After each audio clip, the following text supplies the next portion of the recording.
Wait. Hello. This is ThoughtDrought. Where your thoughts get drained. That's pretty good. And today we have some articles, some videos, some random crap to throw at your What do we face. have for them? Like Kraka? Coca? Huh? Naka Waka? Cracka lacka? Stanky. That is not a safe word to use on Twitch, and that's why we are now on YouTube. Fuck you, Twitch. Because for some reason on Twitch you cannot say the C word. And it's Wait, which one? the one for white people, apparently. Oh no, I wasn't talking about that kind. I was talking about the Kraka? saltines. Saltines. Yeah. He. Yeah. Okay. Weak, not. All right, first article. So we are indeed, unlike what our sign says, we are now actually back with the milk. Yeah. Milk in the form of water. Turns out we have no milk. They were out. Well, we came back, unlike your dad. Yep. So stick around. Yep. Not like Elon with his children. God. How could you take care of like 10+ children? I don't know. All right, so here's Elon talking about moral superiority. Yeah. I think that's a good question to ask. Like, how could you be on the moral high ground if you have more children than you can even like love? Wait a moment. How are you both putting in 80 hours on your empire of companies? Okay. Just and also, it pulls up our fucking shit. Taking care of your children and giving them the one-on-one attention they need. It's already difficult for a working person to have more than like 2 children. They are full-time jobs in of themselves. No, they're not. They're not jobs. For somebody who doesn't want to work them. No, they're not jobs. They're amazing. They're privileged to be raised. In fact, it's a great experience. Jobs shouldn't let you off. You need the engagement. No. Yeah. No but parental here's Elon leave. talking about how there's a moral high ground. He's taking it. All right. What are we talking about? Okay. I'm a big believer. Oh wait. Working from home is morally wrong. How is it? Yeah. That people need to are more productive when they're in person. Look, there are some exceptions. Is that true? No, I'm gonna look this up. What did he say? Are people more productive? Well, yeah, there's some studies that show that people are more productive working at home. He says they're less productive. Oh, he says they're less productive? That's what he says. I think that's because he is biased. You're going to ask the person most with the highest inclination to say for them to work in their office. And you know what? You can want the control over your workers' lives, Okay, but if you're like a true hard-earned money-making man, wouldn't you want them to work from home so you wouldn't have to rent out office space? Well, here's the thing. Like, that was a big thing about Twitter. Oh, we have so much office space, such a big building with so little people coming in. Then just get a smaller office. Like, if they are more productive working at home, it saves you on real estate taxes. Depends on where you look. Fortune says more. Bloomberg says more. Yeah. Well, overall, psychology says studies more. show that people work better from home, which makes sense because you don't have to wake up super early and then drive in traffic. But Forbes says it's less, and so does, I think this is Chicago Booth EDU, which is, they say it's also 20% less. So they're saying Chicago.edu, they're saying productivity went down. Yes, by 20%. When weighing, we could click on the article, go a little deeper into it. Here's the article we're referring to. For those of you curious, are we really more productive working from home, except cookies? Facebook founder and CEO Mark Zuckerberg isn't your typical office worker. He's number 3 in the 2020 Forbes list of richest Americans with a net worth of $125 billion. Okay, who the fuck cares? Working remotely has given me more space for long-term thinking and helped me spend more time with my family. Yeah. Okay. Pandemic, coronavirus, bad stuff happened. This is companies trying to recreate their work policies, determining how to handle it while adding flexibility. Come on, tell me the information. Okay, so this debate's been around for a while then. Remote work's far more developed. Yeah, so before COVID, there was more than 26 million working from home on an average day. Yep. Yeah. Roughly 16% of the U.S. workforce. Pew Research puts it up to 20%. Damn. Okay. So you got around 1/5. So the productivity paradigm. Okay. Here's 2015 for Study for One with James Loon, Johns Roberts, Jenny Ying. Finds a 13% increase in productivity among working call center employees at a Chinese travel agency. So are we going to see that in some departments, like some sects, it's worse or better? I can see that. I could see why call center would increase. Okay, let's see. Trying to find it where if there's any measure incidences of working from home has been continued, focusing on more permanent shift to remote work might affect not only productivity, but also overall employee well-being. It also examined factors including how work from home affects spending and revenues in major urban centers. In addition to the survey, the researchers drew on informal conversations with dozens of U.S. business executives. They're publishing the results of survey and related here. He concluded that nearly 6 out of 10 workers reported being more productive working from home than they expected to be, compared with 14% who said they got less done. On average, respondents' productivity at home was 7% higher than they expected. 40% of workers reported that they were more productive at home during the pandemic, and only 15% said the opposite was true. The research argues that it's probably here to stay, and that they calculate these working arrangements can increase productivity from 5%. So why did you say it was 20% less? Maybe it's deeper in the study or in the article. No commute, fewer hours worked. Okay. More 62 million fewer hours commuting per work day. So a bunch of people don't have to risk their lives driving on the fucking 5 freeway. Yeah. Jesus, 35%. You have to start your day with a rush with death. People work from home saved on average 35% of saved commuting. 35% of saved commuting time on their jobs. That's time that you would not get back unless you do remote work. Just an hour out of your day or 2 hours, leave an hour commute, 30-minute commute.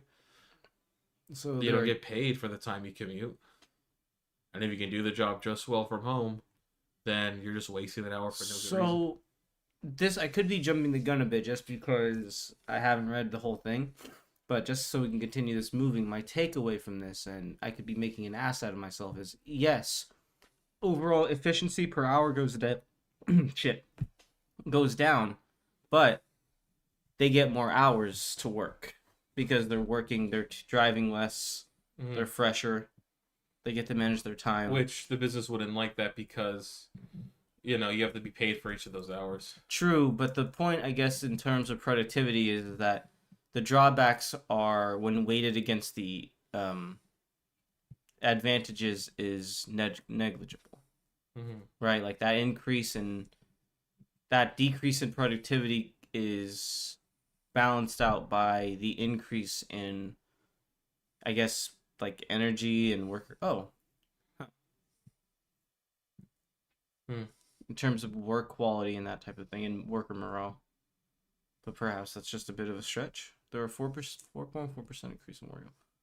So I'm gonna just transition. I'll check. While you read that, I'm gonna check the stream just real quick. Yeah, I mean it doesn't. I wonder where it says that there's this like 20% decrease in productivity. Here, let me look it up. I have an idea.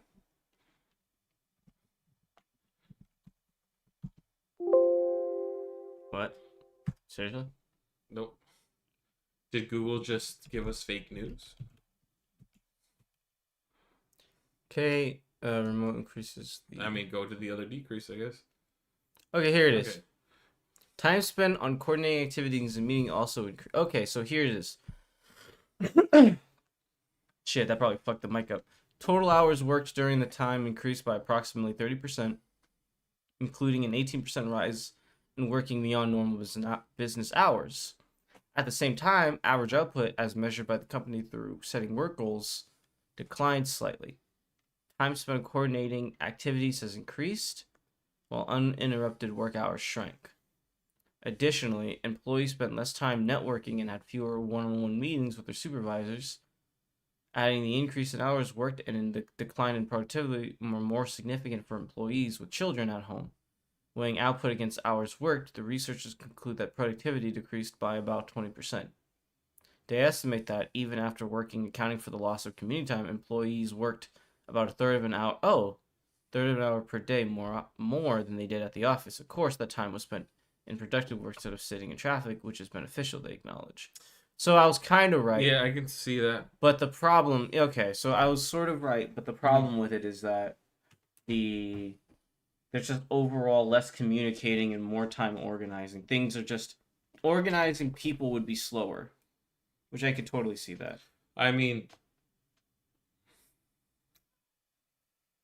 how should I put this? Mm, This is the research. if you're a salaried employee, does it make a difference? I can see if you're hourly, the business head would be like, "Oh, fuck, you're getting like you're working like 30 minutes more, 20 minutes more, each day. Mhm. That's another $10, another $5." They wouldn't like that, and chances are they probably don't want to move their employees to be salaried. Okay. So I could see why from there it'd be like, "Oh, we got to maximize the money output." But if you're salaried, I don't see why they would care if you work 30 minutes more. I'll play you're not devil's paid by hour; advocate. you're paid by this yearly amount. This I is think pretty- I think I have a good counter to working from home, actually, like a legitimately decent one. I think from a pro working perspective, because I'm a journalist, and a lot of the time we're just working all the fucking time. We don't have hours, Yeah. right? And that's kind of what this is turning into, right? You're spending a lot of time off, like you're spending a lot more off hours working. Yeah, which a lot of So- people have to do anyways. Well, that means that it would become more regular that your job is just sort of like a part of your normal life. Your job literally is at your own. It's not that it followed you home; it is, Yeah, and I feel like and if they know for sure that you could do it from home. the work from home culture might make that even worse. I could see that. Yeah. Yeah, that's an interesting take. Is just to say that, like, well, working from home makes it so that your work will always follow you home, and that the manager knows. Oh, you could turn in that one thing. And it's not You like work could- is fulfilling for a lot of people, right? Like if it was fulfilling, that wouldn't be a problem. It's the Yeah. fact that a lot of it isn't fulfilling. So it's like, well, great. And, your misery follows you home. That's awesome. Yeah. I don't know. There's good and bad to this. People should be able to control how they live, but that control does come with a cost. How do we get back to Elon? I got it. I was thinking like we have strayed so far from Elon. So Oh yeah, we did. is not Jeez. exactly there is a study from Chicago.edu that shows that there is a decrease in productivity. People work longer, so it seems like they have to work an extra third of an hour to get the same stuff done. Maybe even a little more. Mm-hmm. Okay. Which, if you're salaried, that doesn't matter. If you're working hourly, then that would, 'cause you clock Marginally? it in. I mean, they're going. Okay, I don't think it's a marginal thing to give everybody 30 minutes of more work, especially if that's going to be overtime, which is more. But also, like, you're 60 employees all working 30 minutes more a day. That's what, 30 hours more you're paying per day. Yeah, I don't think it's that marginal. Your Saul's pro business. I'm just saying. He feels for the capital owners. That's not marginal. He can feel for him. Yes, the $1 million raise he got. It's okay. I mean, if you're a big company that can hold the money, which I think they certainly can, No, especially being the richest man in the world, they're struggling every day. pretty sure you can take a hit on your stock, your stock amounts. Why would you hurt? Why would you hurt the good people of this country, the good business owners? Well, Elon Oh, actually God. talks about the good people of this country. What do they say about the good people of this country? Well, let's see what he says. But I kind of think that the whole notion of work from home is a bit like the fake Marie Antoinette quote, "Let them eat cake." It's like really, you're gonna work from So home, and you're gonna make I everyone God, else fuck. I'll add miserable. context. Pause it real quick. So basically, unless you want to go search, I can search it if you want. But basically, in rough terms, she didn't actually say let them eat cake. She said like let them eat like some kind of bread that was like more of a snack like bread, but it wasn't like cake. Yeah. That's an exaggeration of the quote, basically. Yeah. But yeah, it's like oh, have them eat croissants or something. It's like okay, it's like well, I mean, it's not much better of a connotation. All right. Well, let's see what his point is. Yeah, okay. Car, come work in the factory. You're gonna make the people who make your food that gets delivered that they can't work from home. The people that come fix your house, they can't work from home, but you can. Does that seem morally right? That's messed up. You see it as a moral issue? Yes. I mean, I see it more as And just it's a productivity issue, but it's yeah. also a moral issue. People should get off the goddamn moral high horse with the work from home bullshit. So he's saying that because other people have to go to a work office, you have to as well, even though you may not be doing a job that does that. I mean, some people get to sit when working. Some people have to go and use their arms and legs as a fucking farmer. I'm not going to tell the office person to start lifting weights because he doesn't break his back like a typical tradesman, because they put in the labor, Basically, what I the think- moral strength to do their work. I mean, at the So end what of you're the saying day, is, what you're saying is, use what you need for the job, and you don't need to be so. Yeah. You don't need to be in an office to do office work. yeah, he's saying it's morally good if you do more for the work. For No, it's not even morally good if you do more for the work. It's morally good that you're in the office to do office yeah, work. You don't need to be in an office to do office work. You ever done office work? yeah, You can do shit a from home. call center. Most of it. You are literally just on a phone. You have your script ready. You know Data exactly entry. the forms you needed. If you have a problem, you just send it up to the next guy above you. Or you, That's what happens at every call center. or you put their ass on hold forever. Yeah. Pretend that you're calling a manager. I think it's like, how does that logic scale where, oh, if I have to go to work, you have to go to work. You have to put in the same labor that I do. An office worker does not work as hard as a plumber or a farmer. They don't get down in the dirt and put in their muscles to work like a typical tradesman. I wouldn't tell an office worker, hey, fucking work out, fix shit in your office, because the laborer puts in more physical effort than the other person. I don't think it scales. I just think it's unnecessary. You do what you need to do for your job. If office work doesn't require you to be any particular location. If you want to be a roofer, you need to be at someone's house. You want to be a farmer, you gotta be at a field. If you want to do office work, all you need is a laptop. If you want to be technical with it, delivery drivers on Uber, DoorDash, Grubhub, they technically never go to an office. Yeah. They technically work from their car, which a lot of them is their home. If you work from But, you work from a laptop, you can work anywhere in the world. Yeah, if you're just a lot of people who code. A lot of people probably work for this guy. Yeah. Whatever, There's a lot of people working employees, Twitter, back end software they just work from engineers, home. that type of stuff. Hell, even probably the creative people too. Yeah.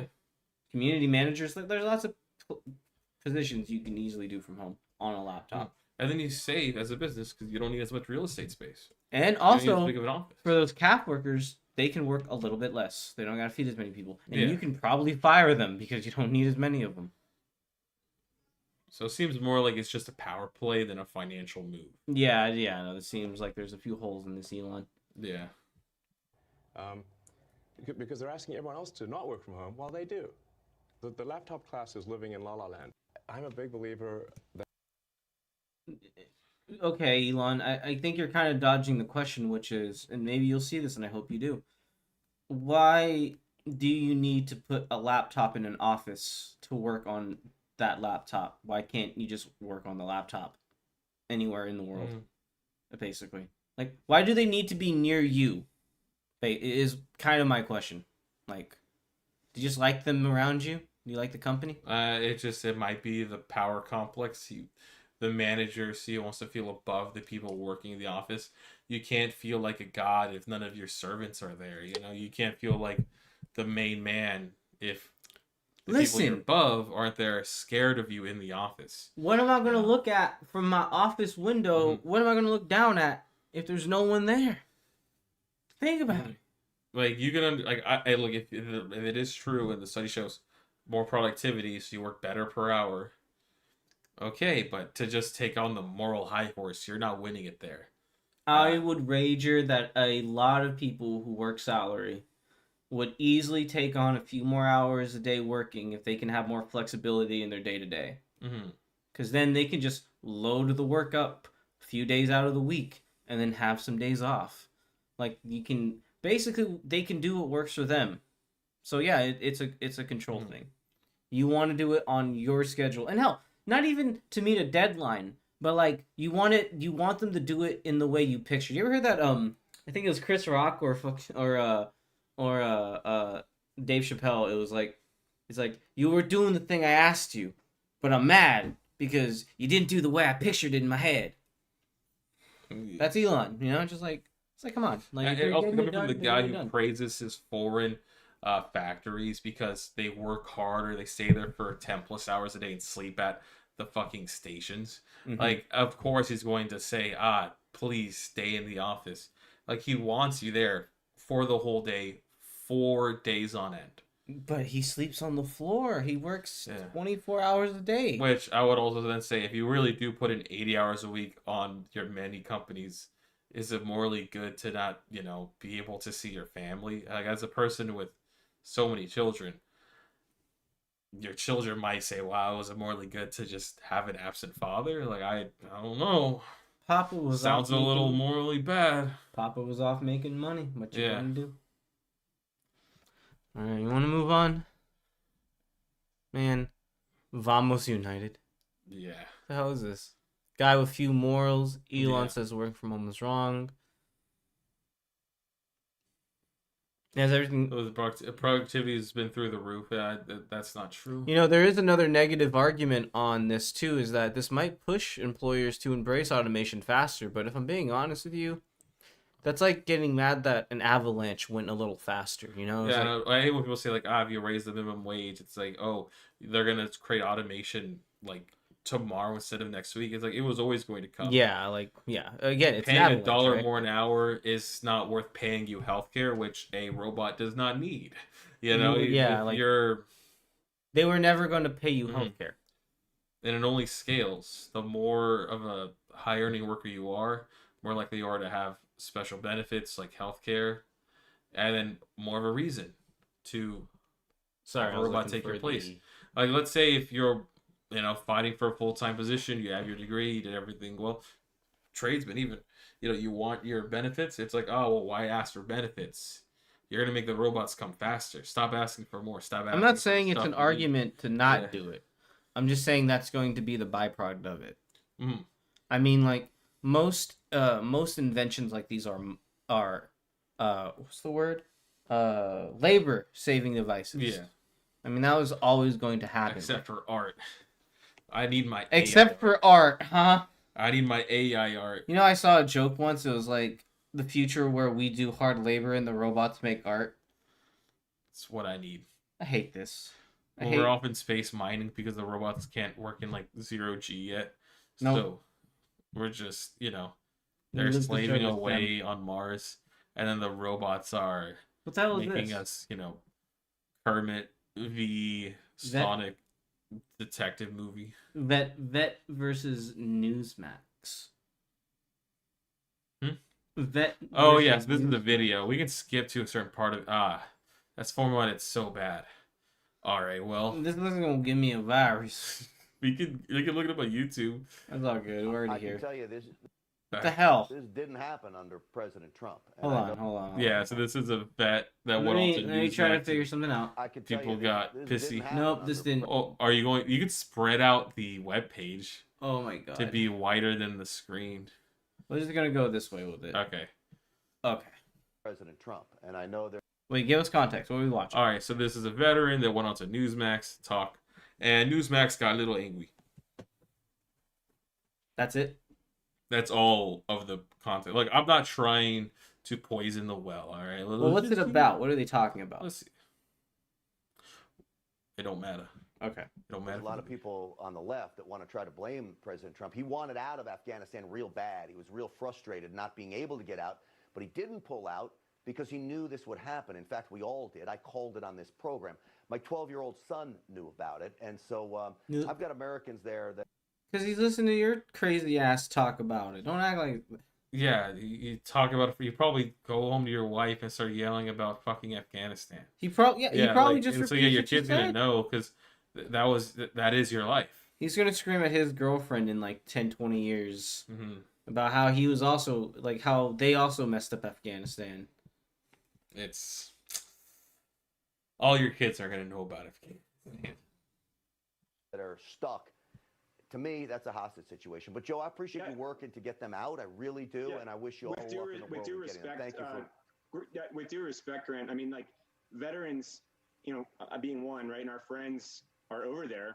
Right. we followed this closely for multiple administrations, and we know the Trump's administration's efforts here were fairly weak. That they were trying to limit the number of people that would get out, and so there was coordination problems. Joe, I'm gonna cut you. I'm already weak. I'm already low on time, Joe. Joe, cut him off, please. Cut him off now. Cut him off.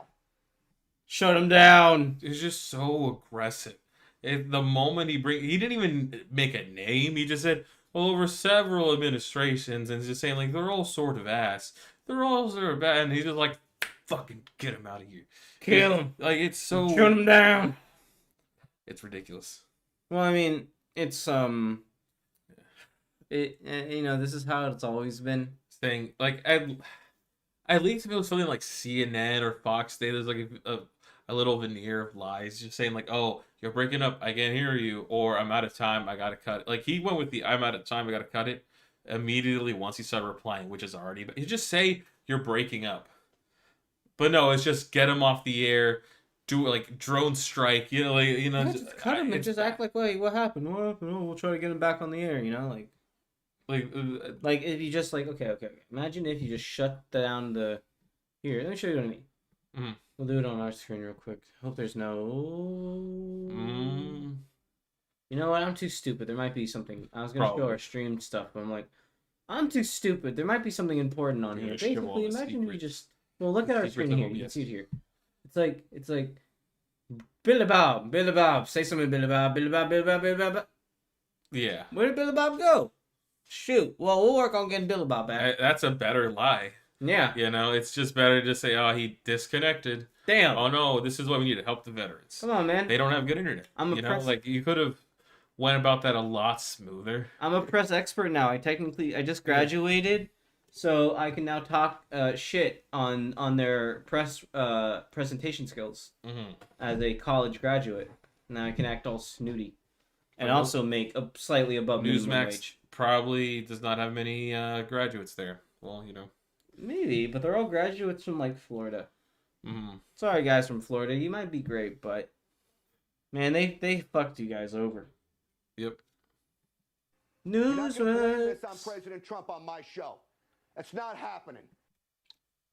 You can't criticize our God King. Dude, okay. Does this not give you North Korea vibes?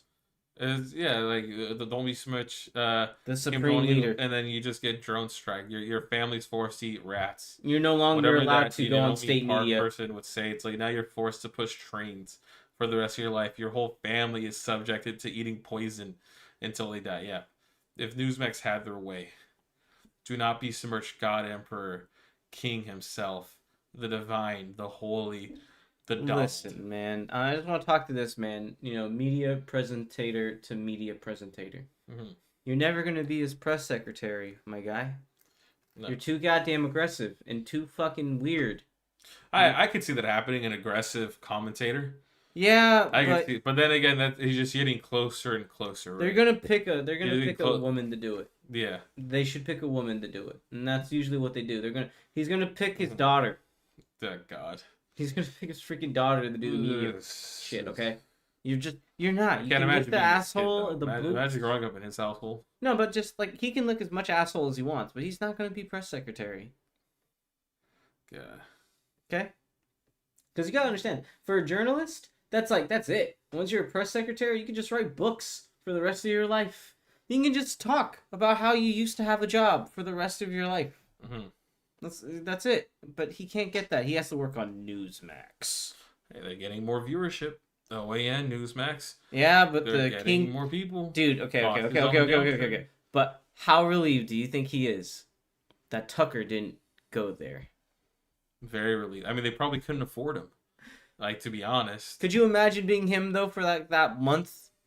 Just like, No, I mean, his job was over, Like, he tries best to get, like, a collab with Tucker. It's like, oh, can we have, like, Can I be one of your yes men, Tucker? Yeah, but no, he would be in the dust. Oh, let me be one of you. No, he'll be one of his yes men on the side and some shit. Just be like, I agree with everything, Tucker. You're so smart. Where you can't deny anything or question or debate. Tucker. I respectfully disagree. Oh, okay, Tucker. I'm sorry. Just bad. Now, I appreciate the work that you're doing. God bless you for being a veteran. but God don't bless you for speak. trying- Shut up. Shut up. Shut up Zip and tie your dribble. mouth. Yeah. Or shut up and shoot. I appreciate your work to the People's Democratic Republic of North Korea, but push the train. Listen, boy. Mm. We didn't hire you for talking. We hired you for killing. You said the wrong thing. Bang, That's bang, why you're not bang. here. You said the wrong thing. Nothing personal. You didn't, rub his balls. And we can't have that here. We only got nut lasers here, boy. Sweet Yeah, Daddy that's Trump never said nothing Yeah. bad. I did. trying to get Americans out. But don't come on this program and take the talking points of the left and blame President Trump. That's not helping anybody. The Biden administration screwed this up from the very start. You know it. I know it. The country knows it. This was a multi-presidential long fuck up. And that's what he was saying too. It's like over so many administrations, just president after president promising this and promising. Yeah, they all failed to deliver. And let's be Except real. for Biden, he tripped on his delivery. No doubt about that. He stepped on the food that came to your door, but it made it. Look, It went man, through there was just 5 different Uber drivers, but it made it. The Iraqi army still exists to this day in some form, but the Afghan army just doesn't. Why is that? It like you could say like it's because of how long we were there, but we were only like the difference is only like 5 years, I think, right? Like a couple of years. So, I mean, between the second invasion and Afghanistan. So it's like, so why like the Taliban, at least in Afghanistan, are seen as more legitimate than any foreign any foreign occupied installed army, you know? Yeah. Like, whatever, like, the Iraqi Congress, the Iraqi army, that all still exists, but the Afghani army, that shit disintegrated in weeks. So, there was no way to pull this out clean because there would be no cover for them to pull out. They pulled out literally with Taliban troops at the edge of the airport. So, what are you going to do? Like, how is anybody going to do that cleanly? Honestly, I hate to say it. I'll give Donald Trump credit. I think it was done in probably the cleanest way it could have been done, which was a ceasefire was declared, and the Taliban gave them a limited amount of time to get their guys out. Like, that's the best you're going to do. And you know what's fucked up? Is the thing that we all don't want to think about, but it might become a problem. We might actually fight fight with Afghanistan against ISIS. We're already kind of like, they're one of the principal actors in the fight against ISIS. Mm-hmm. So, but it really sucks to be a woman there now. I mean, God, man. It's better. I will go on a limb and say, if you're a woman, you will prefer living under Taliban rule than you will under ISIS. I will full on. They would have preferred living under American. They would have preferred living under the Afghani Democratic Republic or whatever the fuck we installed, but they were not a legitimized government. They didn't make them legitimate to the Afghani people. And there were a lot of reasons for that. We trampled on their culture. I think one of the biggest incidents is that the U.S. raided a mosque early on in the war. And that created some pretty bad ties. It's just like we just didn't care about them that much, straight up. Mm-hmm. So it's like, what are you gonna do? You know, like we didn't care about the Iraqi people or the Afghanis. I don't think the administrators were there really to save. Yeah. That's why I say the Taliban situation is the best they're gonna get for now. Mm-hmm. It sucks. Because I'm actually of the opinion that maybe if you invite them into the international order, they might liberalize. But that might not. That might just make them more stable. Who knows? I don't know. And to call them not hostages, I don't know how you don't call them hostages. They're stuck in Afghanistan with a country overrun with terrorists that are willing to kill them all. You invaded a country and occupied it. Their people got their country back. As far as I see, like, we're the invader and the aggressor. It really sucks for us, and it sucks for those people we used and threw away. But, like, what are we going to do? Just never let them have their country back? Just keep it from them forever. Just a war forever. How many countries So the end are of out time. there right now with morals that we don't like? There's a shit. Until you have a generation that doesn't have a living member that remembers that war. You know? Yeah, it would be nice to have a generation that didn't. Yeah, it would be nice. But no, we're just constantly going to be at war forever. And it's not even like defending a country that exists. You guys want to actively cut the funding from Ukraine, but just interventions in Mexico, right? Mm. Ain't that great? They want to send the military to Mexico because of the fentanyl crisis at the border. Ain't that fucked up though? It's like we could help people in a war of self-defense and not even get involved. But we'd rather go invade some second world country to go fucking steal half its resources. Whatever, man. You don't like these people don't give a fuck about American troops. No. That's pretty much. I'm mad about that, man. I really am. I bet you are. All right. Yeah, go drink your fucking whiskey. Let's slow it down. Because take your Adderall too, I guess. We've got bring up the next line of the teleprompter, you know. Fuck your liver. Hero coming up. That man's a real hero too. He served. No, he's not. He's a cunt. Not a hero to Newsmax because you just kicked him off the air. Exactly. That's what you really think of him. He's a cunt. So you just trample on your heroes? Like. Yeah, you ever shut down one of your heroes? You ever just tell him that he's a bitch? Oh, this one's fun. Yeah, so there's an article coming out from the Los Angeles Times. Ooh la la. What's exactly? Fancy. As Texas eases access to guns, bill urges tourniquet training for elementary school children.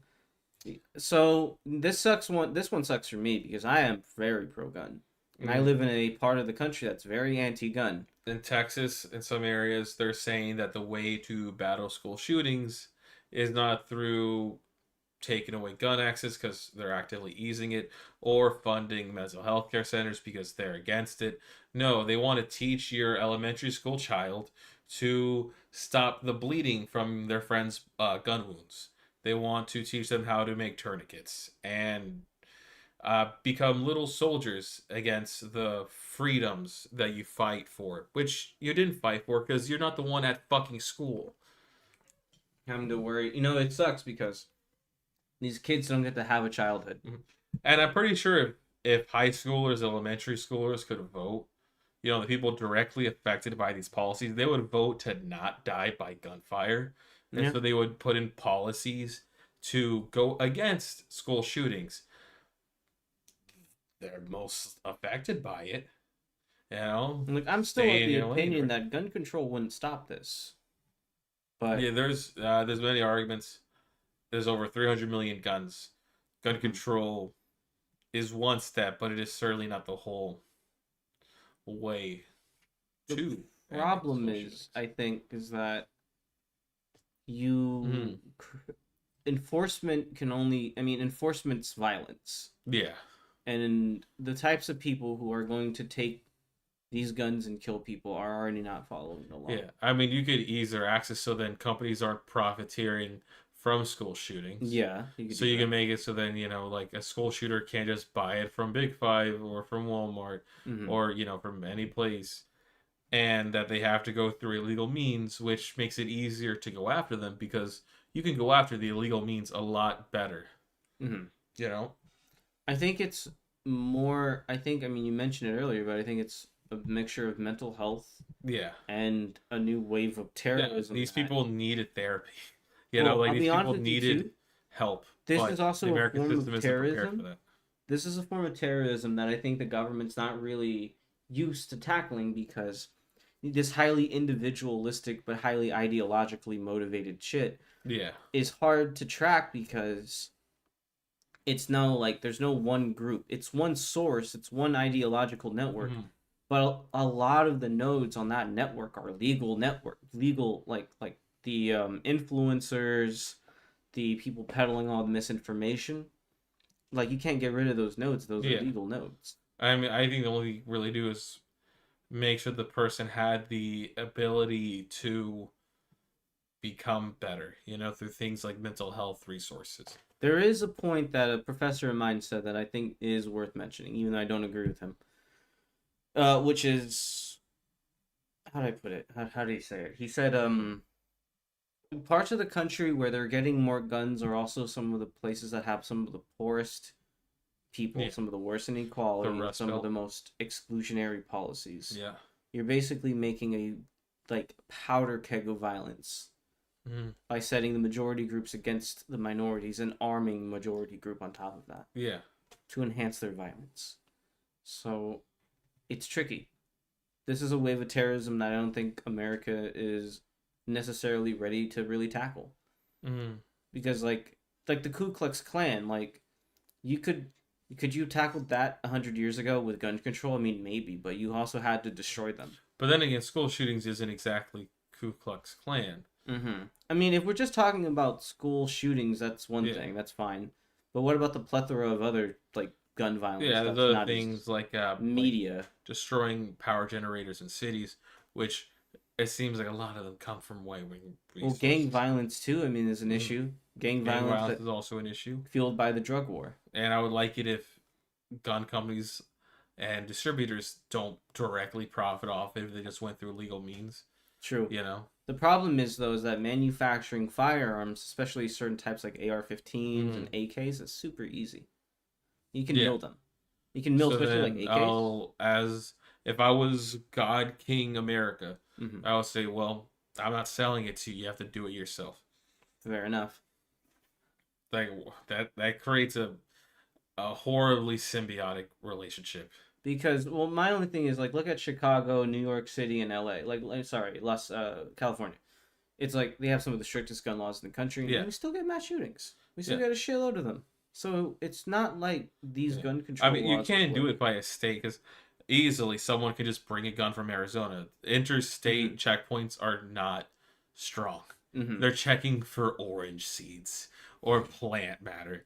They're not checking for your AR-15, anything else. You can probably get a minigun across state lines. You know, like I don't put it. I don't think an interstate checkpoint can stop them. And even if they did try to stop every single car, that isn't feasible. You know, more surveillance state. Yeah, more surveillance state. Also, you would create so much traffic at these borders. You look at when the Texas governor decided to stop all traffic at the southern border, have everybody go one by one. Everyone gets a safety check. Everyone gets a drug check. It just destroyed the economy. Yeah, I mean, the supply chains going from Mexico to the U.S., from U.S. to the Mexico. Oh, we didn't add this. We didn't add this, but we should cover this. What was it?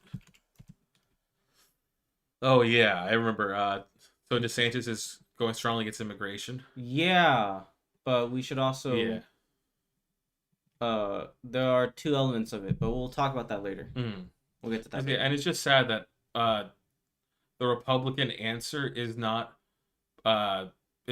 preventative. It's reactionary. They're not trying to stop the source of the flood. They're just gonna give you towels to dry yourself back up. And in this case, it's fucking tourniquets because your kid is shot. I would argue though that the Democrats know better because their solution is gun control. I mean, they also have a solution for, you know, Medicare for all and giving everybody health well, the progressives which can help you with your mental health. The Democrats, however, they're much more likely to like take away guns.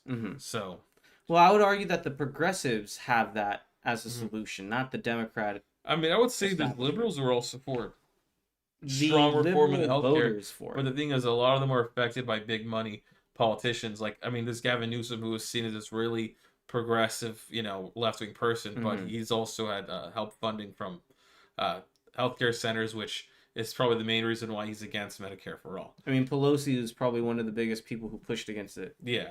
So, like, in the higher up you go in the left-wing politician train, you know, the higher up you go in the hierarchy. So that's kind of the problem, is that while the right screams about mental health, they actively defund those systems, and the left just lets them like stay neglected. Yeah. And pushes on gun control. But then again, the further you go left, the more likely they're going to be for it. Like, yes, Gavin Newsom, Pelosi. Well, the higher up, not the further left. But then again, that's also partly because of the way the system is built, where if you want to win, you have to take the big money donor money because it fuels your campaign. Like, yeah, it's shitty. It's the way the system is built right now, which I hope somebody can get up. Yeah, to it just feed 'em. sucks because if that's the situation, like we're just gonna be stuck like this forever. in this Yes. cycle However, I hope in some way state legislators, I don't know how they would be able to put it on a public ballot. I wonder if you can make really big laws be put on a public ballot where everybody can vote for them. I don't think you can do it with something as big as Medicare for all, but why not just widen the array of laws you can put on the public ballot? California, I mean, has tried it. I We think legalized, like in many states, they legalized marijuana through a public vote. you could end the drug war. That would, I mean, I know that wouldn't probably have as much impact on Yeah, in Colorado shootings, and Oregon, school they shootings. legalized drugs or decriminalized at least through public It vote. wouldn't have an impact on school shootings, but it would definitely have an impact on day-to-day gun violence. Yeah, or maybe if they really want to go it bit by bit, maybe they can just fund public psychiatry, like have a public center for psychiatric and mental health. Here's my general philosophy, and you can tell me if I'm wrong to feel this way. My general philosophy on this type of stuff is I prefer giving people more rights before we go to taking them away. If it turns out that we do all the mental health and we do all the check-ins and all that shit, all the red flag laws, and it still doesn't work, then a reasonable person in that situation should change and say, fuck, maybe gun control is necessary. Maybe poverty is another issue, but if everything else didn't work, then it would make sense, but we haven't tried everything else. they haven't. Yeah, no, it's like you're putting the cart before the horse. Well, that's my thing. I don't feel comfortable stripping rights before we can add them. I would prefer we use opportunities like this to add rights instead of stripping them. So, but I don't think I'd ever strip away the rights to the point where I'd say you can't own a gun. For like a normal American, I would, I'd let them have their gun. Unless you're Beto O'Rourke. Oh, Beto O'Rourke. Suck. You'll have no gun and like it. Huh? You'll have no gun and like it, but the cops get robo dogs with guns. Yeah, and you'd also make exceptions for people in rural areas if you need a gun. You have them as a fucking right. It's not. It shouldn't be like you don't need to explain why you have a gun. Like that's. I don't think you need to explain your reasoning. Unless you get like a carry permit. What I do need to explain though was the fact that I need to take a fat piss. God damn. So while I'm away, tell them about how immigration in Florida is somehow being attacked. I saw a bunch of things on that actually. Just go piss already. All right, people. I bought so I graduated recently, and I'm not telling you where I graduated from, so you don't carpet bomb my house or not carpet bomb. Sorry, fire bomb my apartment. There's not a lot of room for it to be fire bombed with me inside of it and survive. Frankly, that's the shitty thing about a small apartment. There's not a lot of space for the fragments to fly. So I'm gonna try to strip off this code so you fucking psychopaths can't see it. And yeah, I got this AirTag from my sister, and I don't have an iPhone. I have a MacBook, old one, 5 years ago. No, 6. It's from 2017.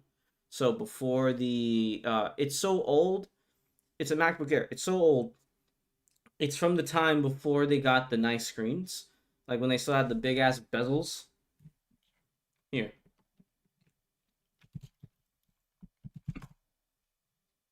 Hold on, I'm looking it up right now on the side just because. Yeah, because when you search up MacBooks, you see all the like really pretty ones with the new look. And the new look... See, this new look is awesome. This looks great. But I have the...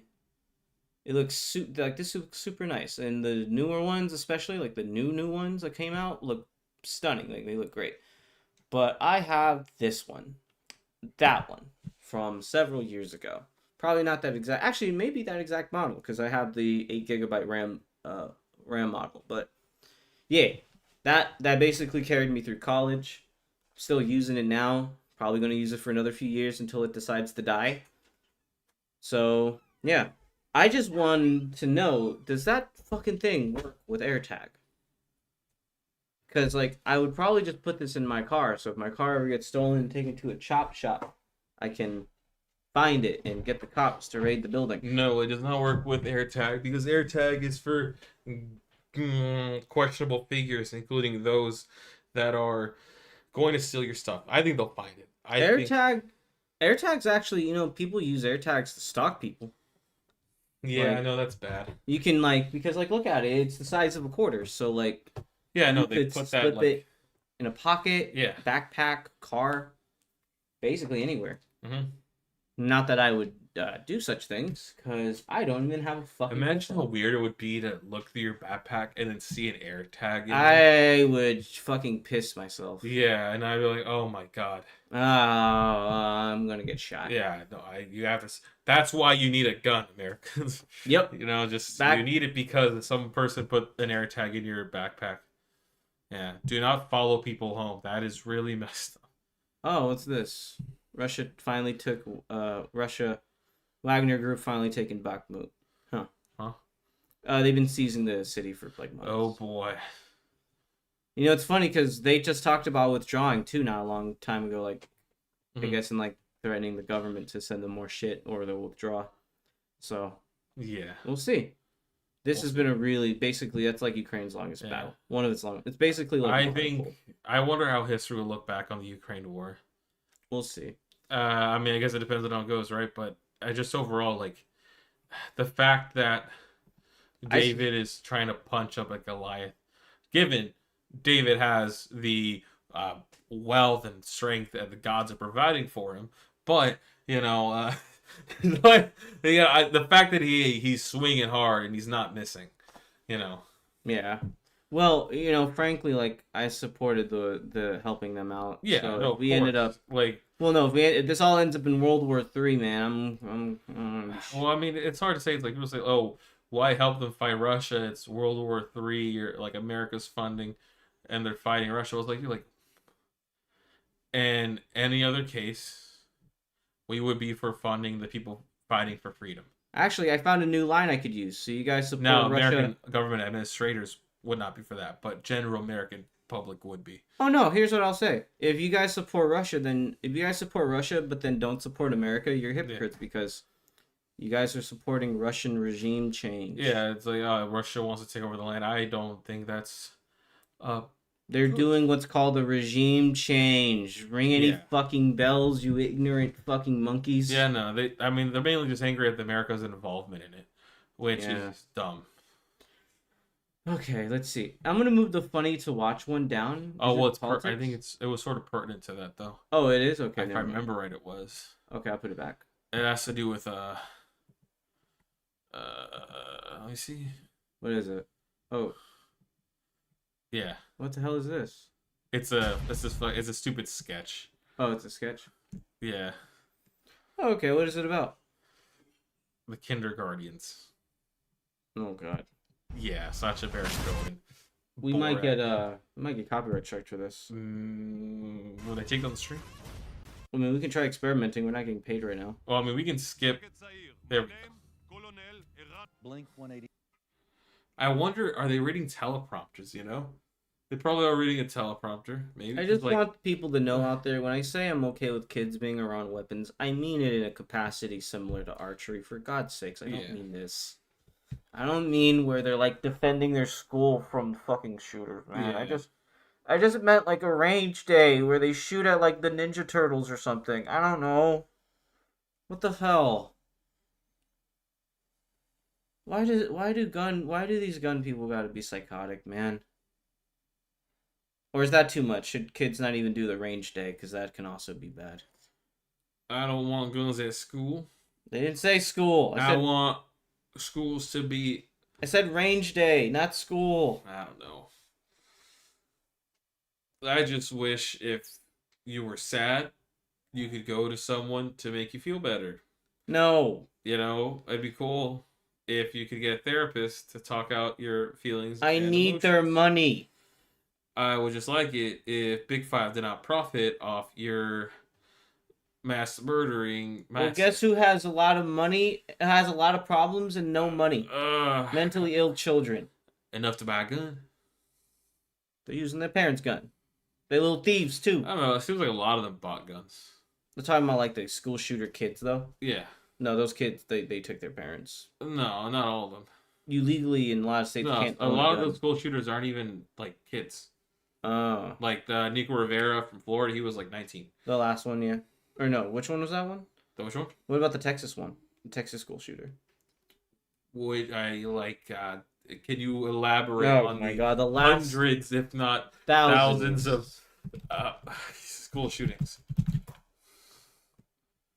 Yeah, Uvalde? Are you talking about Uvalde? Was it Uvalde? The one where all the cops sit around with their thumbs in their asses?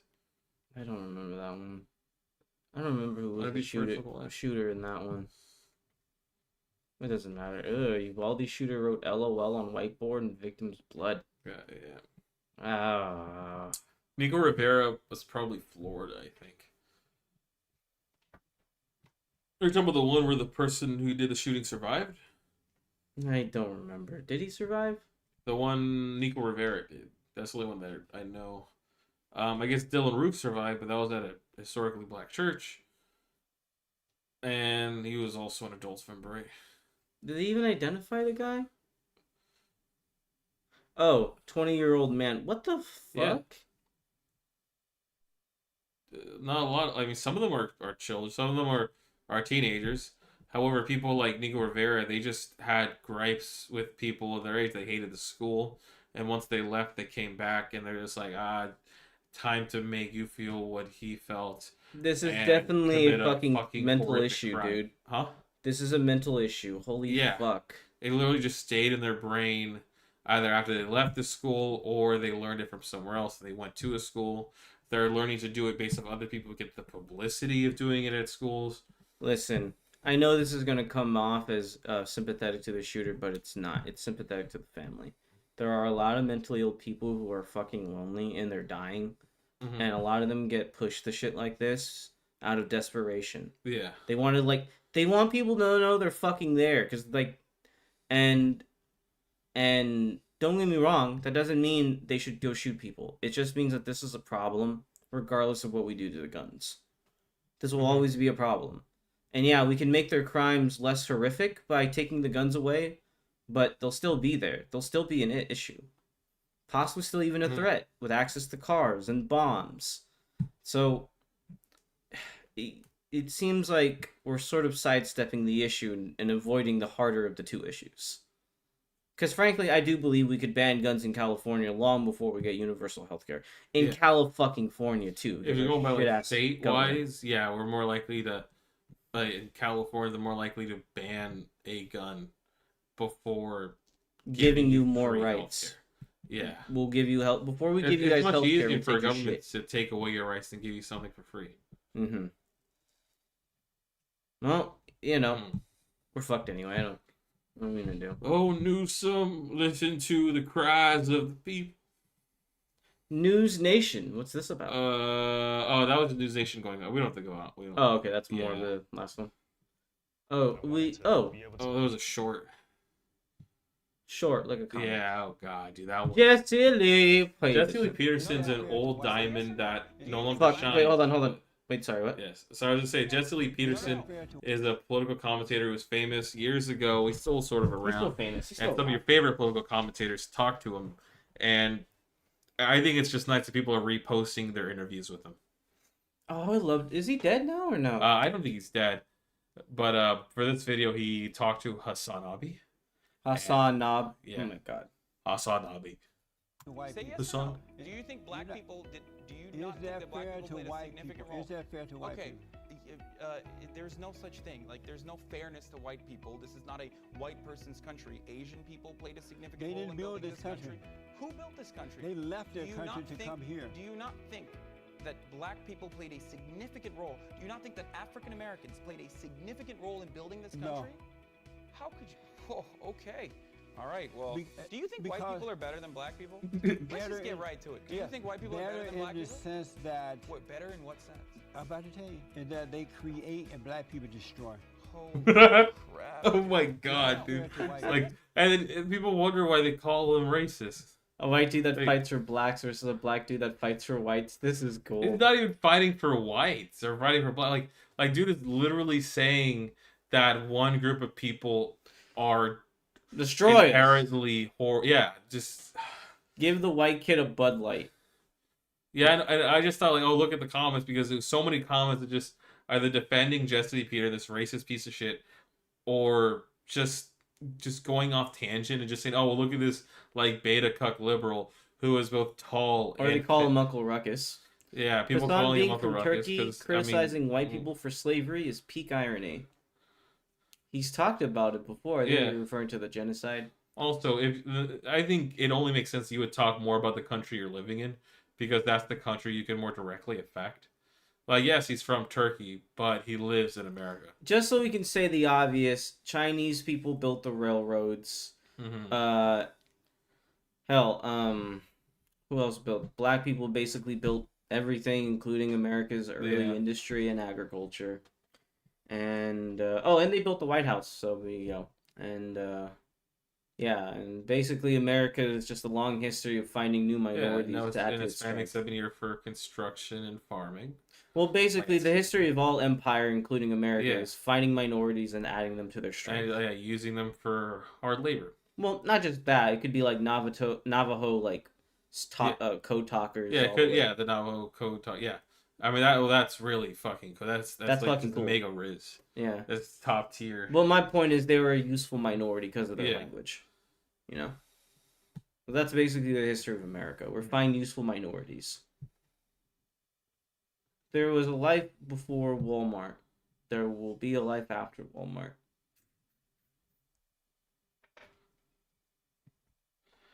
I don't know. My brain is just broken by YouTube, man. My brain's broken by all the YouTube comments. Do you want to watch Hasan versus Jesse Lee Peterson? Or we can make that to the next, or it's already. There's no link. It's already 7:29, so like the other thing is like an hour. It would be okay. Okay, that one also is like long.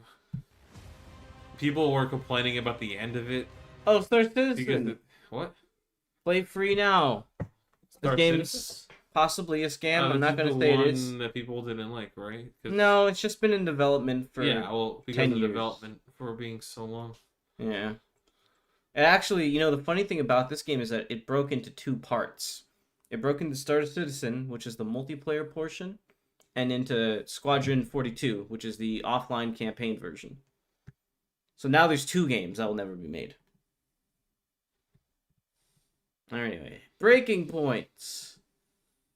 Oh yeah, so I guess we can go by the chapters they have here to go on the different topics. Kyle Kalinske married. Kyle Kalinske is married. Crystal Ball, and now they're interviewing a. It's so cute. They're married now. 2024 election. They're married now. Yeah, I mean, I remember people would say like, "Oh, Kyle's and he's bagging and he's," and then people would just say, "Oh no, but she's married, and it's like that did not stop Kyle. No, Crystal was married before. Yeah, she had kids. But was she divorced and had kids, or was she married? I think at the time, if she was divorced, it wasn't public. Mm-hmm. I mean, not to be mean, but she's not exactly the biggest star in the world. Yeah, I mean, like I don't see why they would make stuff like that public. It seems like it took them a while to even make the relationship public. Yeah. Like especially as a political commentator, where it's very, very inflammatory. I would see why you wouldn't want to talk about your significant others. You don't want to like drag them into this type of life. Your shit ass life. Like people literally go and try to attack political commentators and politicians. There's a reason why they have security. Hold on, I just want to see something. So Crystal Ball. Yeah. Is about 40-ish years old. Kyle Kalinske. I think he's mid-30s to 40. Yeah, mid-30s. Yeah, there we go. Oh, okay. I don't know why. I always thought Kyle was a bit above younger. His age range. He's. Nah, they're like 7 years apart. I mean, whatever. But in the American tradition, it would be male-female flip in terms of the age range here. It would be male older than female, but here Kyle, he's pulling the young gravy. And he is. He likes older ladies. How about that? I mean, say what you will. I mean, 6 years. I like for his partners. It shows Crystal Ball 2023 and Crystal Ball 2022. It's like he found two different women named Crystal Ball. That'd be really funny. Mm-hmm. Or was it on again and off again? No, I think the new one is for the marriage. But I don't know. No, it's the same Crystal Ball. Yeah, it's the same. I don't know. I mean, neither of them ended. So that's what I'm here thinking. Maybe it's just about marriage. Okay, this is parasocial as fuck. Let's get back to... It is parasocial as fuck.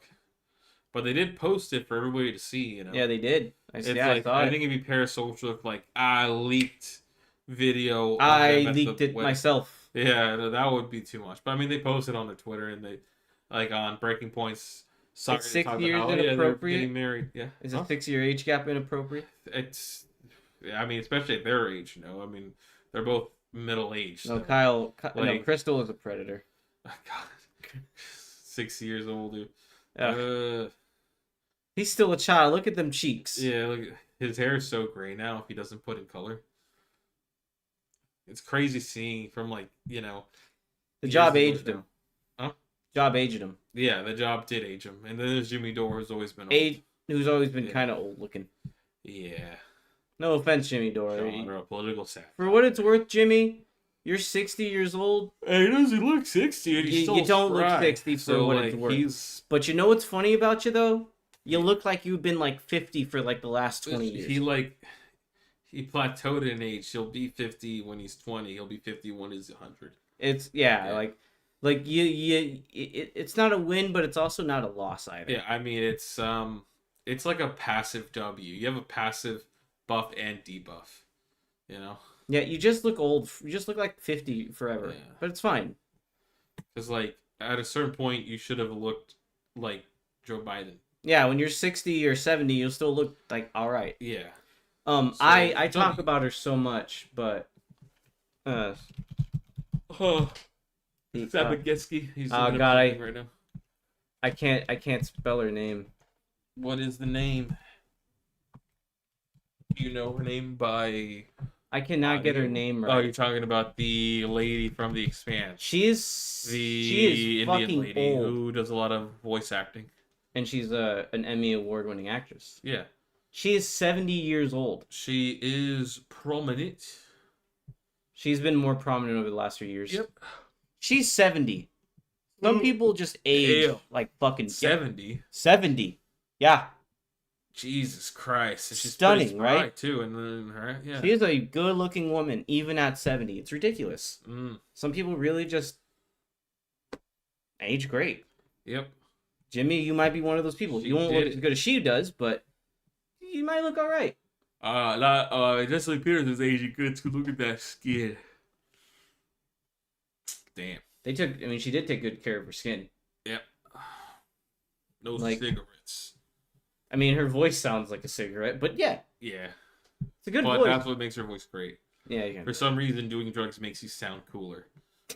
You know, that's what Dare doesn't want to tell you, those orange people, but... I'm always going to bring her up every time I think of actresses or actors who age great, because it's like... Yeah. I don't know anyone else who aged that well. Oh, speaking of people who didn't age very well... Yeah, I know the next... Wow, that's a perfect fucking segue. Oh, we didn't talk about the JFK thing, or RFK.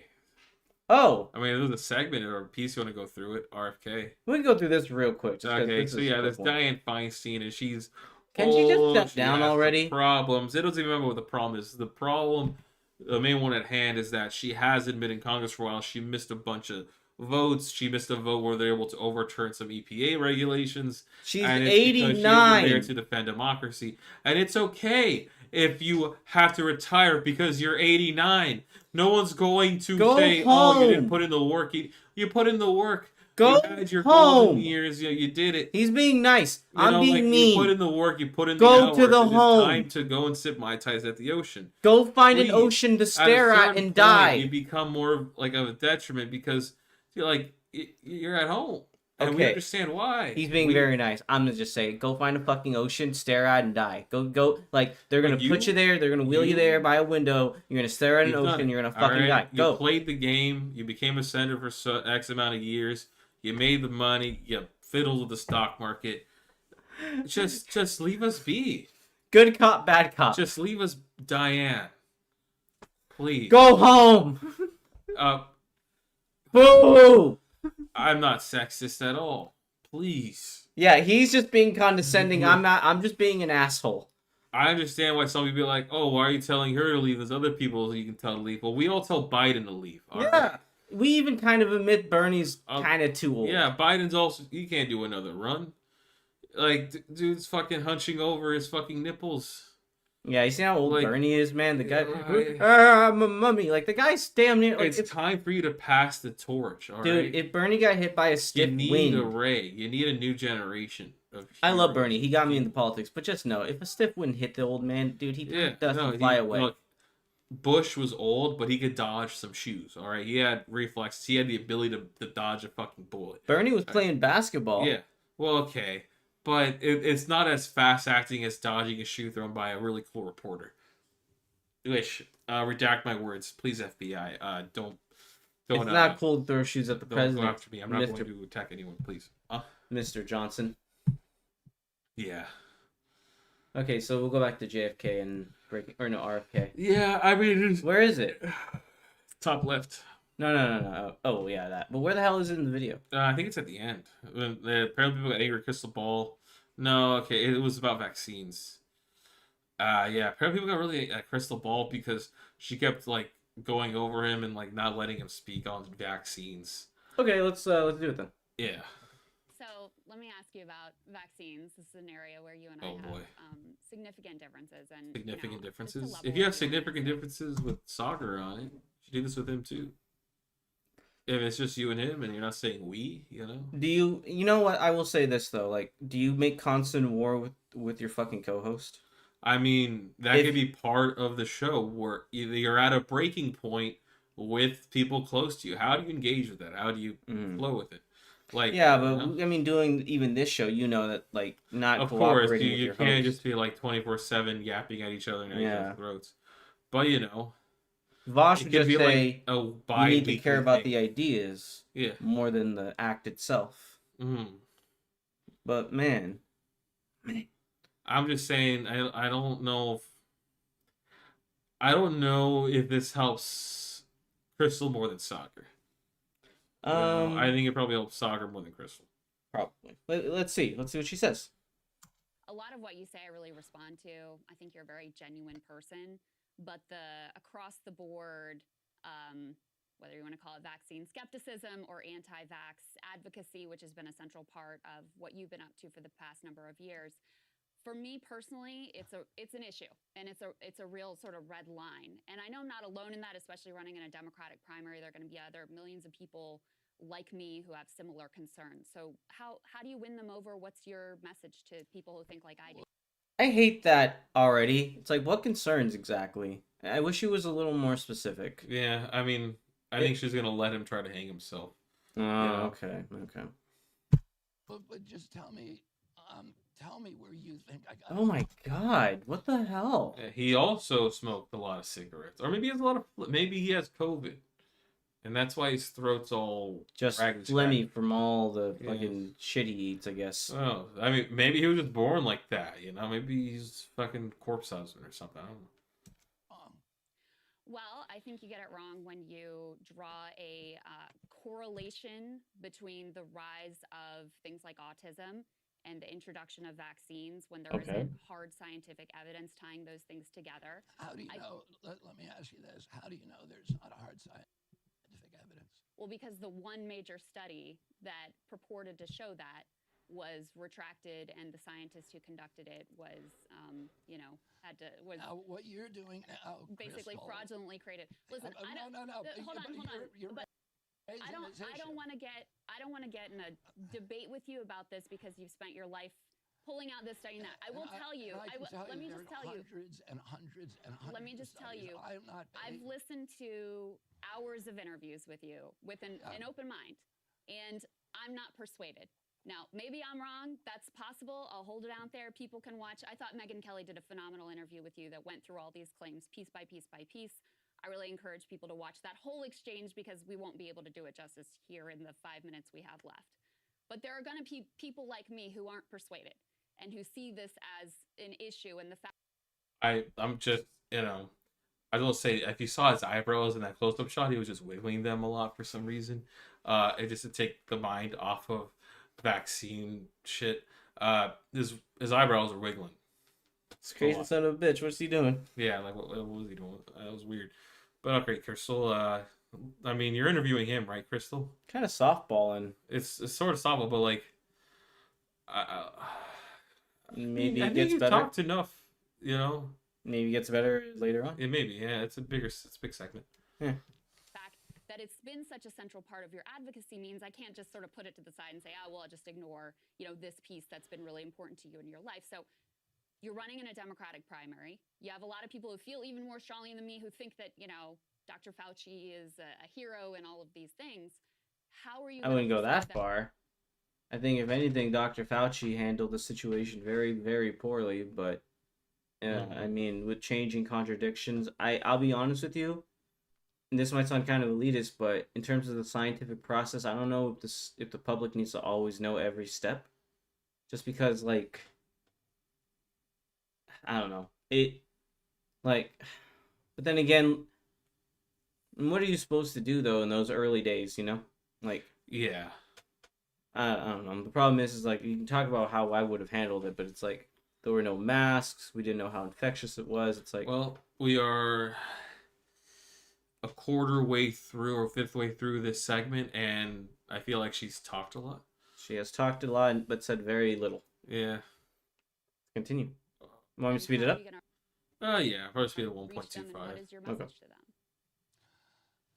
Well, first of all, I'm not leading That's with better. My opinions about vaccines. What I say to people is, show me where I got it wrong. Show me where I got my science wrong. I've written books about this. I wrote a book about the link between thimerosal and autism that has, I think, 450 distilled scientific studies that confirm and validate that hypothesis, and 1,400 references. And if I got something wrong, show me where. Oh, sorry, I have the mouse over here. I just think it'd be pretty rough to win a presidential race speaking like that, because it's hard to listen to you. I hate that he keeps bringing up these studies but doesn't mention any one of them. It's like could you go into depth here? Give me a study. Yeah, can you give me one? No. Can you tell me? They exist. Can you say exactly, like, what did this study show? Like, what chemical was it? What protein made it flip? Did we find the cause to autism because we saw what these vaccines did? Do we what know made that these vaccines special in comparison to other vaccines that triggered the autism? Like, do we know it's causative? You should be able to explain that. Or is it correlative as well? Yeah, or is it correlation instead of causation? Is there a correlation with the time people got vaccines and our ability to find autism? You know, like, maybe as we got better and better technological wise, we were able to also identify certain things more. Yeah, maybe there were compounding factors. So, or would you call it the factors that weren't? You taught me a new word the other day. I already forgot it. The factors that aren't accounted for at all. Or it could, like, an externality. Externalities, yeah. Other externalities. Yeah. I've shown you where things are wrong, but you don't want to hear it. Is because I've seen, numerous fact checks. Dr. Vinay Prasad, who we, really respect on Please bring it up. Vaccine. He went through your interview with all in. Bring up what? Like, exactly what did he like? What did he dodge in the interview? Both of them are being pretty vague. Yeah. It's not. And people have fact check of Vinay, and you should read that. I will take a look at it, but I don't think that it's fair to say nobody has ever pointed out anything that's been wrong. This is a press journalist I really like, and I think his approach to this is a lot better. You would come armed with a handful of the studies that he supposedly has mentioned. So he can't just be a wiggly bastard and say, I have studies. Well, like, I have a handful of them. They're wrong. I don't think the other 50 are going to be right. Yeah, and let's say you disprove 3 or 4 of them and he pulls out a 5th one. It's like, well, 4 out of 5 times you were fucking wrong. Yeah. Like, so what? Your success rate is 20%? Ass. Like, who would want a 20% politician, right? Like, that's dumb. But yeah. I think she could have came more prepared to this. Mm-hmm. Well, here's what people complain about what I say. And again, I'm not leading on this issue, so people can either take it or leave it. But if you want to, what you just said about me, that I'm sort of hard-headed and stubborn and just won't give in, you're wrong about that. If somebody shows me where I'm wrong, I'm going to correct it. And, we have probably the most robust fact-checking operation now in North America. I have 350 PhD scientists and MD physicians on, CHD's advisory board, including until recently Luc Montagnier, who won the Nobel Prize for discovering the HIV virus. Chris Portier, who's the head of the National Toxicity Program at NIH, formerly, probably the top toxicologist in America. And if I were saying things that were scientifically unsound, those people would not stay with us. What I would say to you is, show me where I got it wrong. Show me a study where I got wrong, and I will change my position. Yeah, see, that's the problem, is that it's just going to go in a fucking circle because she didn't bring any of the studies. Yeah. She didn't come in with her reports. Basically, and what he's not even coming in with his own either. Like, he's not even just casting doubt. Yeah. It's like they both don't know enough on the subject to actually, Well, he does. She doesn't. Well, he hasn't even, like, talked about any of this. I mean, at least he's saying, like, 400 studies, but, like, he's not even explaining the studies. I think that's on purpose, because you don't want to give her something to grab onto. Of course. But that's where, Crystal should have came in with studies that disprove and be like, hey, this shit. Mm-hmm. Yeah. I mean, if you just want to be totally optics focused, like, not even ideas at all, which I don't think he should be. Mm-hmm. But you want to just go that route.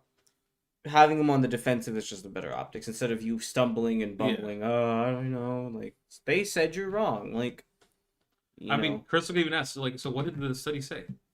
That's true. Like, okay, so where are these studies from? Like, what about this vaccine gave you autism and not the flu vaccine? How do you know that it was that and not the smog in your air? Yeah, how do you know it was that, or was it a genetic thing? Was it this? How many people in this study had, other underlying factors? No, they're just gonna keep going in a circle. This is so ass. This is maybe it's not even that true that Crystal talks a lot, but I don't think she did a good job overall. No. Yeah. She didn't prep enough.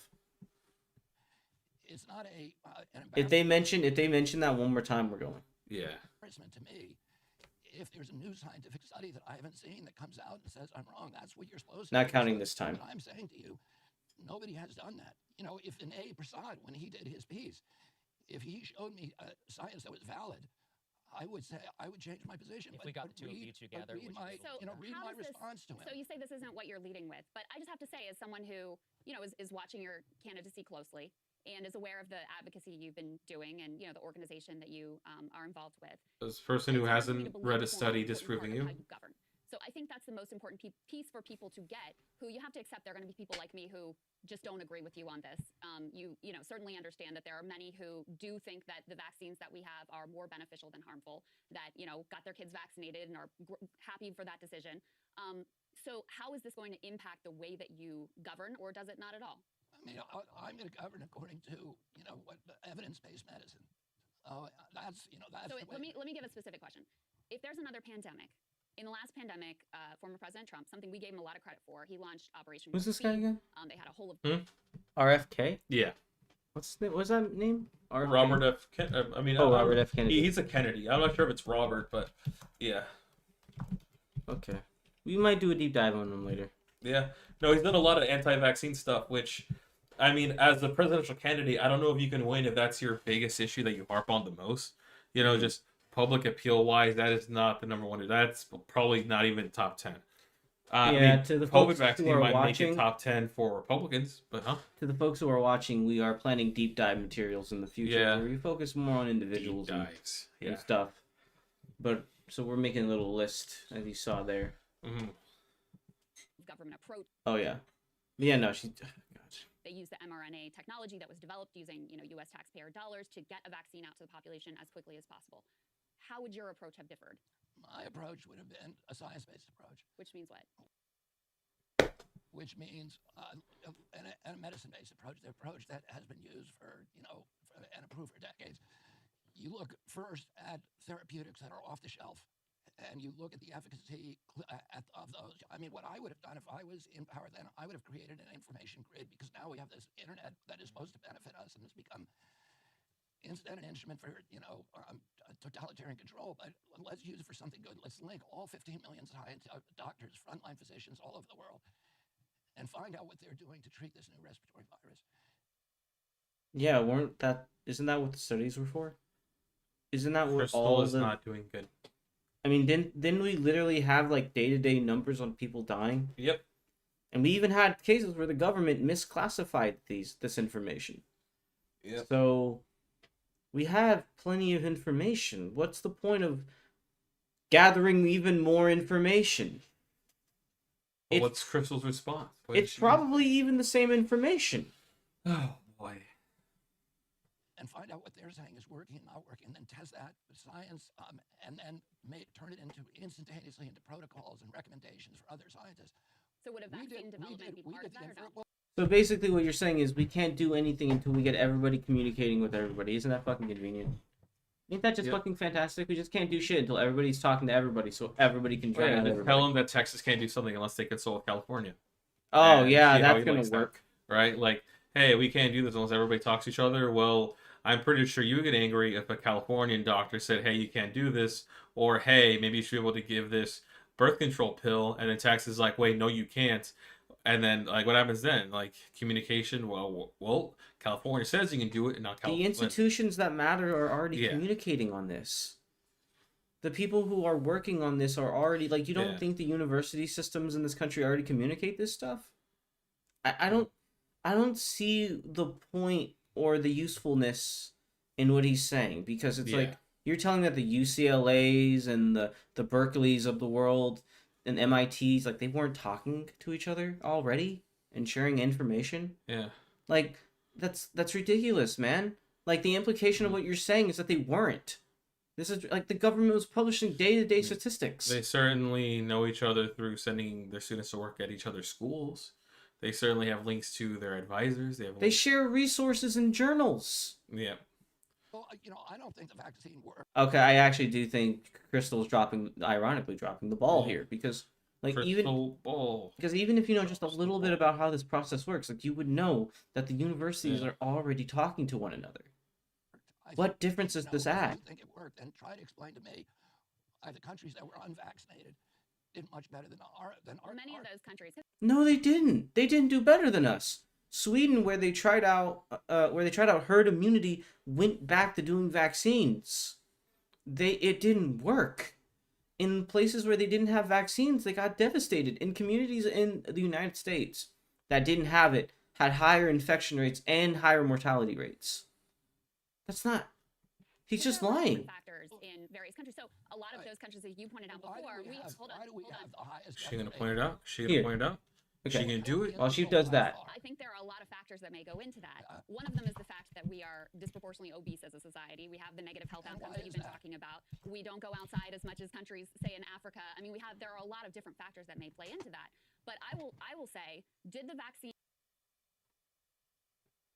Mortality rates among unvaccinated people were 14.1% higher than among bivalent vaccine recipients. Mortality rate among monovalent only vaccine recipients was 2.6 times the rate among avian vaccine recipients. Yeah, it's higher.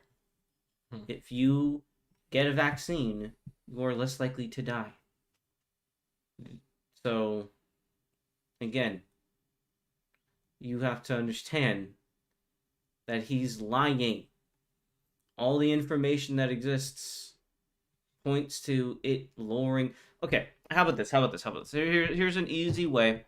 All the non-science people out there, because I'm not a science person either. I'm a journalist. That's English. That's the English wannabe major. Okay, so look at the death rates before and then after the distribution of the pandemic. I mean, you can just look at counties or states where there was less vaccines taken by the people, and you can see that typically they're also Republican.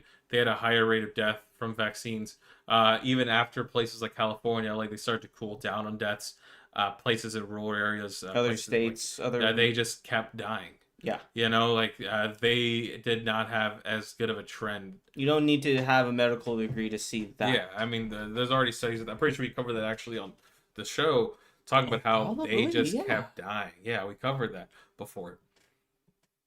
Work in the way they were initially promised to prevent spread? No, I don't think so, especially once you got to later variants. But we have a lot of data that shows that in terms of... I mean, I guess you just covered it, right? They're like, I don't know. I don't like that answer, though, because it's like, oh, like it doesn't cover other variants, but the other variants didn't have the same high mortality rates. Yeah. So those were other variants that were not, like, they could become issues, but they're not an issue right now. Yeah, she's not doing a good job. She's doing a terrible job. Severe hospitalization and death, the vaccines were really important, and maybe there was a cost-benefit analysis. I want to see that data. I know that's what the industry says. There is lots of data, and not just from here, from around the world, that shows the vaccine doses, and not just our vaccines, but ones that were created all around the world, reduce severe hospitalization and death. So in that way, yes, I do very much believe that they work. Let me tell you something. I mean, she even say, well, look at the Republican counties and cities that report on it. Did they lie too? Would you tell Maricopa County? Would you tell, like cities in Texas, like, oh, you were lying too? It's like, no, you wouldn't do that. Yeah, I think she's using kind of a weak example because it's like, oh, they're just lying. Like, that's what he's going to say. Like, but he's not going to say that about a state, especially one that agrees with him. Mm-hmm.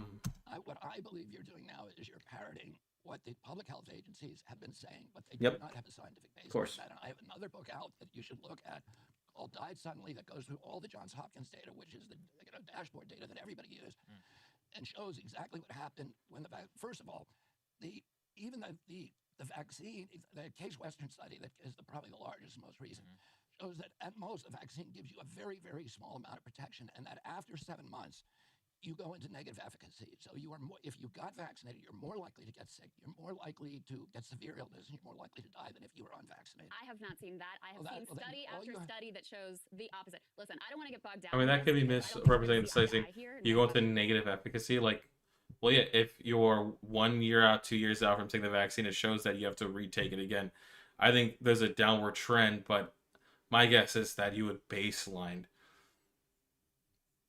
For what? Well, he's saying, like, let's say you take the vaccine, and then eventually, it starts going to negative efficacy. So I guess you start declining on your protection from COVID. But I wonder if that was you go below the average person, or if you go below what you did at the peak of taking the vaccine. And that's why they said, oh, you should get boosters. Because, like, after some time, these things do not work as well. So you need to take another one a year down the road, or however much time. Or you need to take a new one, because now there's a new COVID virus, new strain. So you have to get a booster. Yeah, I was trying to find the information about death rates increasing over the course of the pandemic. Basically, what the information was found. Mm-hmm. So I'm looking at it through the NBC article right now, but basically, over the course of the pandemic, the average death rate increased to roughly 17% over 2019 and 2020. So there was actually an uptick in the amount of people dying. Yeah. It wasn't just like, oh, no one died from this, whoop-de-doo. Like, no, like people were dying from pneumonia-like symptoms. In their favor, because places like LA and stuff, like they're trying their best to open up hospitals. The government is sending out some beds in some facilities. Yep. So it's not even as bad as it could have. If everybody tried doing the herd immunity, a lot more people would have died, because people who needed hospital attention wouldn't have been able to get it, because more people are stuck in those fucking rooms taking the space while other people need them. Well, here's a better one too. All the countries that closed up early got to open up early and didn't see a huge spike in infection rates. They got to open up early. While we were all sitting inside being fucking miserable, like other countries in Europe, Vietnam, they were just acting like shit was normal for the most part, because they were actually managing their borders. So we could have. Yeah, I think they also got COVID, and also no, they did get it. They just didn't get it as bad as we did. You could probably make an argument that their population density might be higher than the U.S., so it swept through them faster. No, they didn't get as high an infection rate. As high an infection. They had lower infection rates at their peaks. That's good. Yeah, I mean, we could check right now. Let's make sure I'm right. Let's make sure. We'll do a fact check, folks. Vietnam COVID death rate. Let's see. You said Europe, and now you're bringing up Vietnam. Vietnam was also one of them that closed pretty early.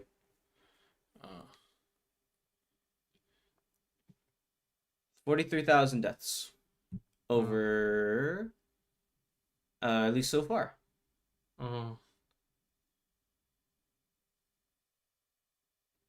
So let's compare that. So let's do some math real quick, because I'm not good at math. You had what is that? You had how do we get more? What was it? Mortality rate or death rate by capita? I thought you were trying to find death rate by the amount of people who are there. Well, it would be by capita, right? to get the relative different to get the relativity you of it? would need that. Yeah. Yeah. So what would be 43%? 43 divided by 11. Basic.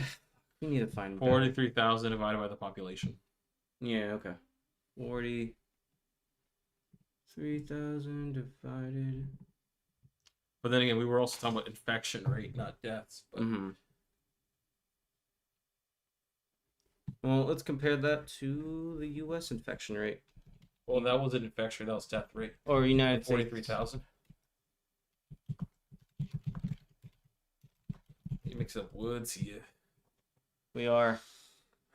So we're looking at infection rate or death rate. Should we use the same? We use death rate. Okay. Where has the disease been more effective, more deadly? Yeah. Mm-hmm. So roughly 1 million divided by 100 million. Am I doing this right? Are you doing it by total population or coronavirus cases?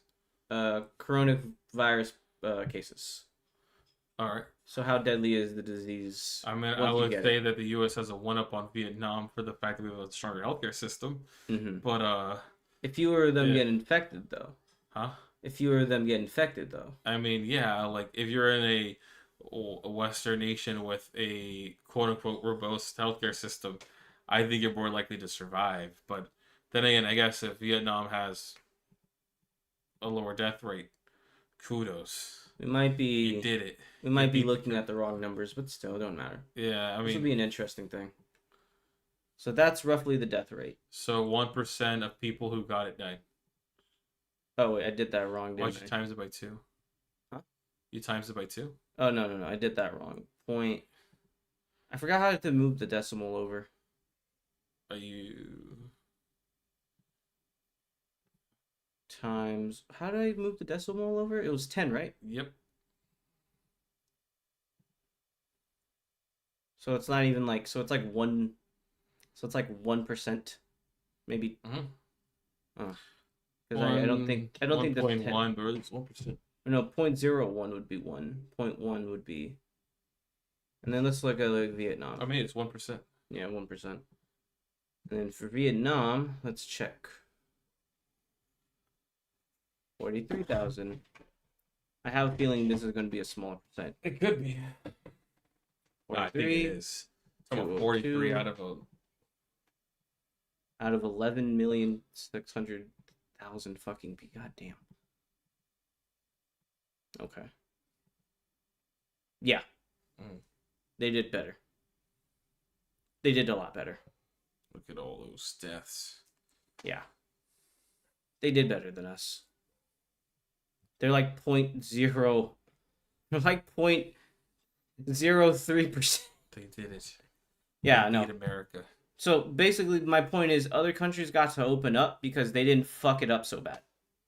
We had to stay closed even longer because of how bad it got for us. So that's the rough. That's the rub. Math. You're learning, Carol, on ThoughtDrought. When your time is short, but we'll put in post. Math. Please send us what you're looking at. Yeah, we're happy. We'll put what I'm looking at, and people can judge for themselves. You should have done that before. God damn it! All right, I'm tired of this. Fuck her. I'm tired of it too. She didn't do well. She did not. So we did Dianne Feinstein, right? Yeah. Or did we cover this first?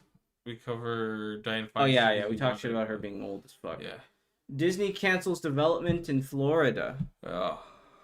So wait, let me make sure none of our shit pops up because it always pops up for some stupid fucking So reason. Disney basically said we are going to cut off this huge production in Florida, which would bring jobs averaging at $100,000 salary a year, and they're saying it's because Florida did not provide like a hospitable environment between them and the company, and so they're just sort of putting the blame on DeSantis, and now he's been going after Disney. And I like how the administration for DeSantis basically said, well, you know, their market cap's been going down, their stocks have been going down, which is semi-true, you know, follow Marvel and all that. But one thing that they do make a crap ton of money on is their amusement parks. So if they're going to build up on that, make, I think it was an employee campus, you know, I'm pretty sure that would make them money. It's Because being moved amusement to parks liberal make them money. California. Being moved to Libby, California. They moved to Libby, California? And moving to Orange County. I don't think they're moving to California. I don't think that's what it said. Yeah, hold on. I saw it. Where'd you see that? Hold on. I fucking saw it, I swear. Where? I mean, it says... Or did I misread it? I think you misread it. Hold on. Disney announced... Fuck, what is wrong with me? Am I tripping? I think you're tripping. Fucking...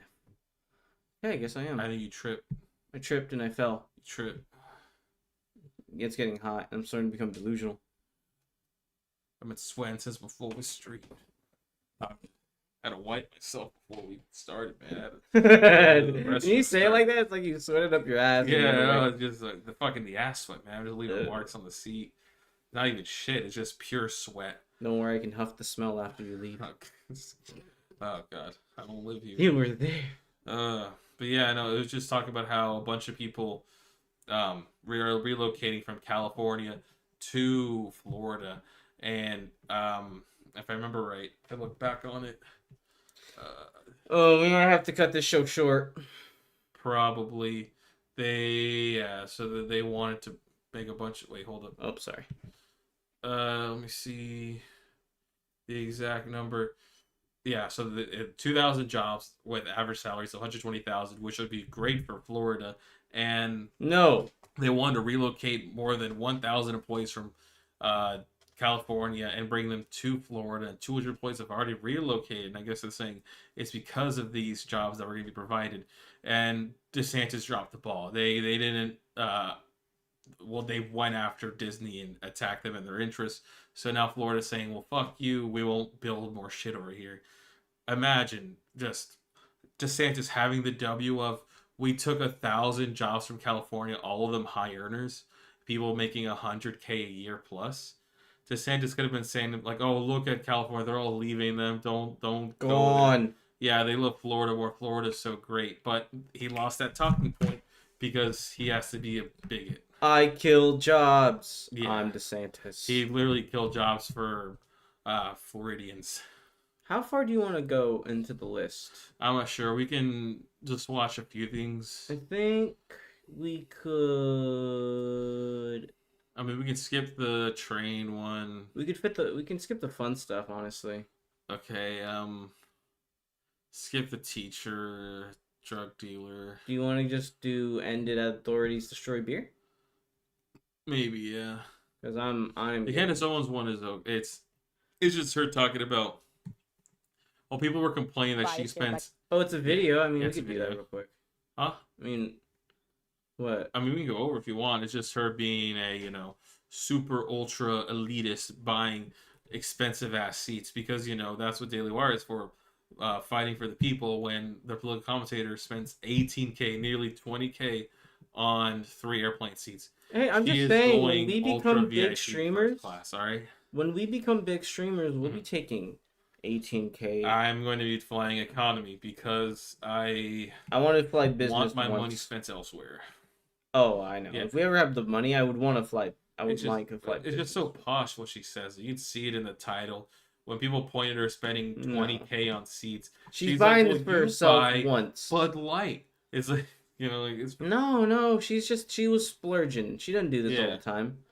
Well, let's see what she says. I might be biased here, but I completely agree with Candace Owens on Twitter. It's unbelievable. If you're thinking about this, we spent $18,000 on 3 seats so that my kids could sleep overnight. You might be saying, well, that's a lot of money, Candace, to spend on seats.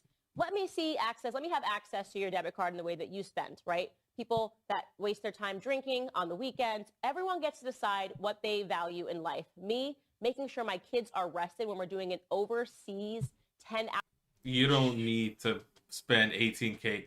Or just get like a nearby Airbnb. What fucking... Most people don't even have the luxury of doing that. Most people don't have the luxury of you, like, having an airport hotel. What? plane tickets did you buy? Also, if you really need to sleep over, you probably could have just bought a room for a nearby hotel. There's hotels near airports. You know what? Like where were you in fucking Bangladesh? Plane Like, ticket. Yeah. What is it? Well, she's Tokyo. also saying it was for overnight sleeping, but I'm like, what bougie ass place you're going to where your hotel tickets are thousands of dollars? Imagine that. It's like you're not even buying a hotel ticket for the place you're going to. Like if you're going to fucking Cancun, it's like, yeah, you spent $1,000 a ticket. Bravo, you did it. But you're spending $1,000 to sleep at the airport. Like, what type of bullshit money do you need to have to spend money to sleep at an airport? That's dumb. Most fucking middle class Americans just sleep at the airport. They just sleep in the shitty Yeah. fucking hangar or whatever the stupid fucking things are. Oh no, they sleep in the in the fucking, what's it called? And if you cared so much about a kid's ability to sleep there, give them free housing at the airport. Or just give them headphones and a pillow and give them a wall to lean up on. So in order to get from New York to Tokyo, it would cost you round trip. It costs you about, that's LA from New York, or LAX to yeah. That's LAX to New York. If you look at the top, LA. Oh, okay. Hold on. Let me change it to Tokyo. So we're going from Tokyo to New York. Yeah, I think I might have accidentally typed in LA because I was gonna do LA at first, but I want to do Tokyo because Tokyo is the only. I want to give her as much leeway as I can. Okay. One passenger. It's loading. Oh, come on. Why is this website so bad? Yeah. So okay. From Tokyo to New York, a round trip, Asiana Airlines, the cheapest one, $1,710. You buy that for 3 people. And then there's side options. $2,000 each. $2,000. You are spending $6,000, and then you times it by 3 because she probably went out and didn't hang out with her children.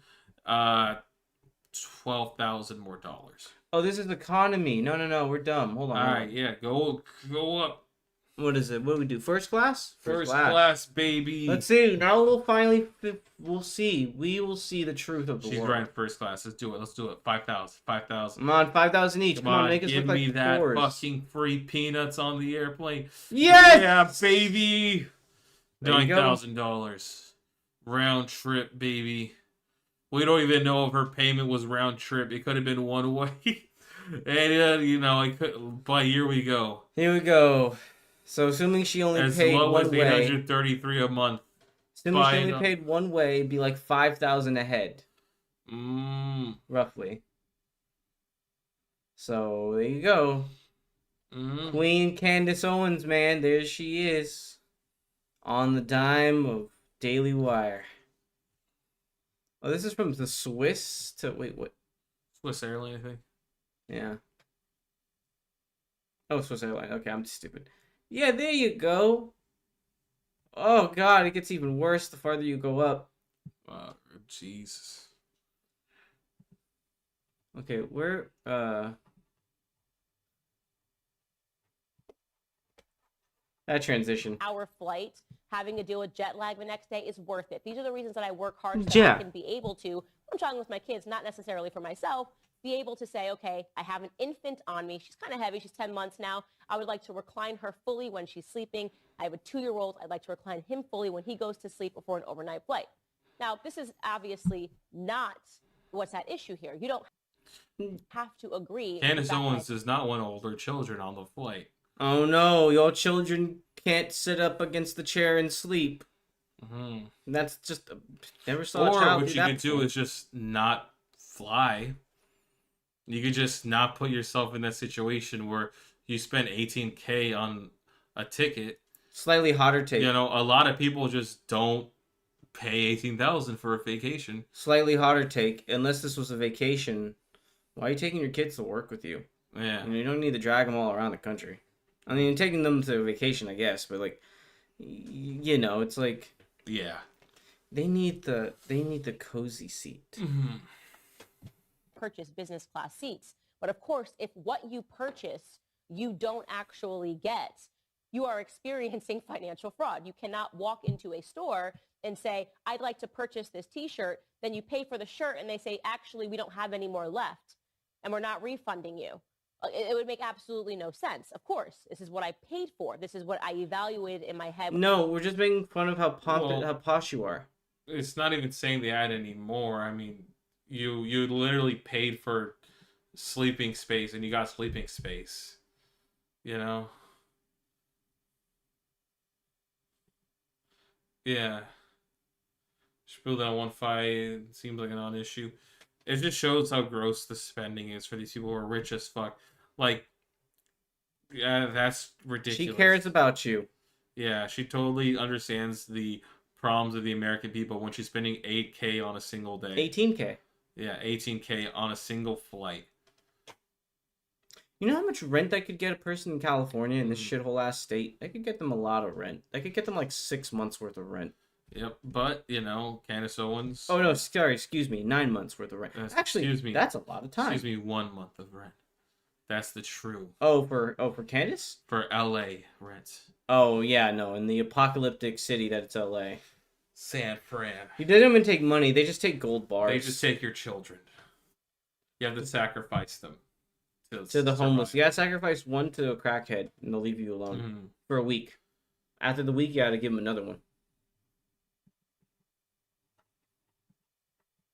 Okay. Yeah, this is the last one. I'm about to have a stroke. Authorities destroy beer. Fuck. Why? So in Europe, they have much stronger laws on food and what you can say things are from and what's in it. And this sort of grazes that fact by Belgium's cops. Yes, the authorities, the boys in blue. I'm not sure they're wearing blue over there. But what they did is they destroyed thousands of cans of Miller Lite. Because in their slogan, they say they're the champagne of beers. And Belgium says, well, you're not actually champagne because you're not made in this one place in Italy. So we're going to have to destroy all of it. Carmite and that champagne that just seems really dumb. Carmite Champagne has declared no. Yeah, and it's like you're not even saying you're shit. champagne or that you're from that place in Italy. You're just saying that you are analogous to this thing in terms of flavor or in terms of just the, you could say status, because champagne's a status, or because of flavor, because people like champagne of itself. They're not saying they are a champagne. They're saying they're the champagne of beers. Like saying, you know, like Domino's is the McDonald's of pizza, you know? All I'm going to say is this is what Stalinism looks like. I guess it'd be more like Caesar's is the McDonald's of pizza. But... this is why the Europeans don't know freedom like this. Yeah. And so they just destroyed over 2,000 cans of beer. Of good and they said, oh, well, American we recycled beer. them. They destroyed 2,000 cans of good American beer. I wonder why they didn't just sell it back internationally or something. Like, why didn't you just why'd you have to just destroy? I mean, they said it technically counts as illicit goods because you're bringing something that is illegal. You can't have food or beverages that say these things. I mean, could you have just taken off the label and couldn't you just send them sell back? it to like a Hollywood company that needs fake beers or decorate? I don't know. What was the company that had it again? The company that made the beer? Yeah. Miller Lite. Couldn't they just send it to a Miller warehouse for them to label them? Yeah. I don't know. But, or let them come pick it up? Well, technically it's contraband. Technically you are giving illicit goods to Belgium, so they have to destroy it. That's my guess is what the reason, because the way they explain it as being illicit good. It's like, dude, what if I said a fucking drug? What if I said, huh? You're an illicit good. Oh no. Okay, that's it, folks. It's getting slowly hotter in this shit ass room of mine. It is hot. We are cutting things short, and we've been on here for what, 2 hours almost? Yeah, over like 2 hours and a half. Yep. Let me see. I can check it on here. Yep. Yep, 2 hours. So we're gonna call it 2 hours and 20 something minutes. We hope you guys enjoyed, and we'll see you guys next time. Bye. Peace. Damn.